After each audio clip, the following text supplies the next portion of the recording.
చెంపకి చుక్కని పెట్టి పాదాలకి పారాణి పూసి చేతికి గాజులు వేసి కస్తూరి నుదుట దిద్ది ముత్యానికి ముస్తాబే చేసి మా హృదయాలను బోయిలుగా మలచిన ఈ పల్లకిలో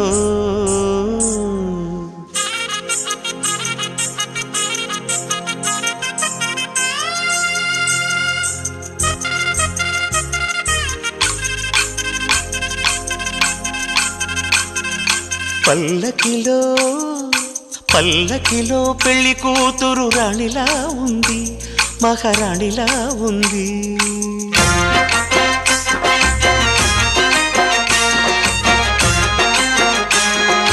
రాణిగారికి సిగ్గులు వచ్చే, రాజుగారికి చిరునవ్వొచ్చే ఈ ఇద్దరి